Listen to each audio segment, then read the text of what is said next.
ইয়ামিন, কি বলো কেন? হ্যাঁ, তোমাকে না বলছি ফোন দিলে সালাম দিবা। আচ্ছা, আসসালামু আলাইকুম। এই তোমাকে না আমি আগেও বলছি যে তুমি সুন্দর কইরা বড় কইরা সালাম দিবা। সুন্দর কইরা সালাম দাও। আসসালামু আলাইকুম ওয়া রাহমাতুল্লাহ ওয়া বারাকাতু। এখন ঠিক আছে। আচ্ছা শোনো, আজকে কিন্তু তুমি আমাকে মার্কেটে নিয়ে যাবা, বুঝছো? হোয়াট দ্য ফাও কথা। শোনো ইয়ামিন, চুপচাপ চলে আসো, বুঝছো? মার্কেটে নিয়ে যাবা, ব্যাস, আর কোনো কথা নাই।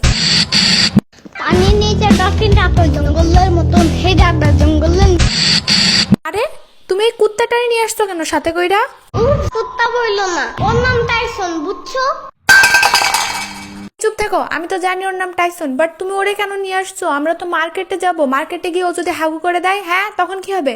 উফ, ওরে হাগু করতেই দেব না, বামের কষ্টিপ মাইরা দেব, বুঝছো? আর যদিও হাগু করে তখন দেখো তোমার আর তোমার টাইসনের দুইজনের পাশা বারোয় একেবারে লাল বানাই ফেলবো। এই পাশা কি, হ্যাঁ বাম বলো।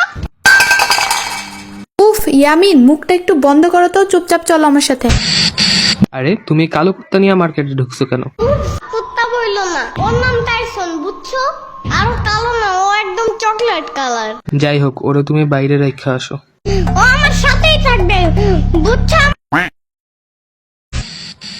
আচ্ছা ম্যাম, দেখেন এখানে অনেক সুন্দর সুন্দর ড্রেস আছে। এর মধ্যে থেকে যদি আপনি রেড কালারের ড্রেসটা নেন, তাহলে এর সাথে ব্ল্যাক কালারের ড্রেসটাও ফ্রি পাবেন। আর রেড কালারের ড্রেসটা পরলে আপনাকে এমনিতেই অনেক সুন্দর লাগবে। ওয়াদা বড় আছে। উফ ইয়ামিন, মুখটা একটু বন্ধ রাখো তো। আচ্ছা তাইলে আমি রেড ড্রেসটা নিই, ওইটাই মনে হয় সব থেকে বেশি সুন্দর, তাই না ইয়ামিন? কে জানে। আচ্ছা চুপ থাকো, জানা লাগবে না তোমার, সব সময় খালি এমন করে। আমি এই ড্রেসটাই নিব, বুঝছো? তুমি টাকা দাও, আমার কাছে মাত্র 10 টাকা আছে, বাকি টাকা তুমি দিবা। মাত্র 10 টাকা? হ্যাঁ, তো তোমাকে না আমি সকালেই বলছিলাম যে আমাকে আজকে মার্কেটে নিয়ে আসবা, তো তুমি নিয়ে আসছো, টাকা কি আমি দেবো? টাকা দাও। তাইলে 200 টাকা দাও, 10 টাকা দিয়ে কি করব? তুমি আমাকে মার্কেটে নিয়ে আসছো আর এখন আমাকে বলো 200 টাকা দিতে? আচ্ছা থাক, তোমার দেওয়া লাগবে না, দিতে